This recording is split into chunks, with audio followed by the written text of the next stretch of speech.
Welcome to the third episode of Backlog Binge. I'm Papa Penguin, and once again, let's talk about it. I have way too many games between all of my miscellaneous libraries, and it is becoming overwhelming.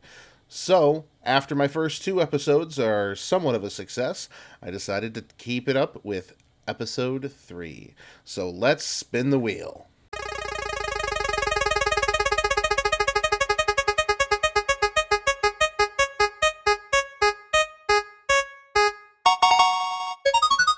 The wheel has spoken once again, and this time we're diving into Aarklash Legacy.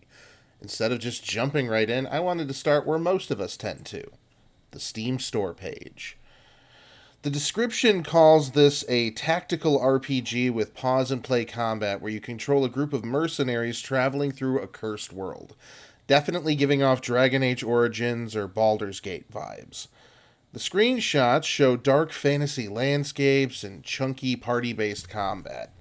Reviews are mostly positive, which usually means for some players they loved it, and some found it brutal. The tags say real-time tactics, party-based RPG, so this is going to be a game that demands a little bit of thinking. This is Aarklash, the war between the Dark Lords of Acheron and the Barons of Alahan rages on. To finance the war, the Barons have gone into serious debt with the Goldmongers Guild. Many nobles have fallen behind in their payments, and the Guild has sent their wheel swords, expert warriors, and masters in the art of collecting their due. A standard corps of 4 wheel swords finds itself deep in Lion territory when a new war of a very different nature is declared.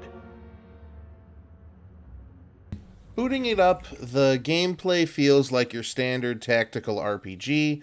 Animations are pretty solid, the voice acting is better than expected, and right away you're dropped into the world without a crazy amount of setup. No long cutscenes, no hand-holding, just here's your characters, here's a fight, figure it out. Now, the opening mission puts you in command of the Wheel Swords, a band of mercenaries hired to protect a treasure convoy. Things go sideways at first, and you're fighting for survival almost immediately. It's a very classic dark fantasy. Mercs, betrayal, greed, and danger around every corner.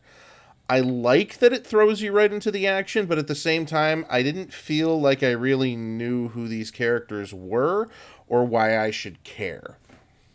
The combat is where the game really defines itself. It is real time, but you can pause at any moment to issue commands to your party.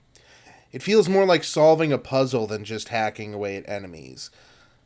I have played games with this type of combat system before. Think, once again, Dragon Age Origins or Baldur's Gate. Positioning matters, cooldowns matter, and if you do forget to manage someone like I did, you'll end up paying for it.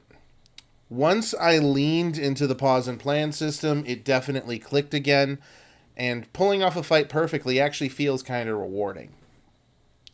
Now, here's where my reality as a player comes in.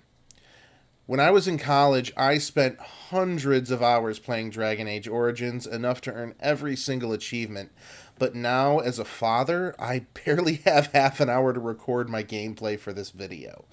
And that is why this game is not really built for these quick sessions. It wants time, focus, commitment, and that makes it tough to get fully invested in a format like Backlog Binge.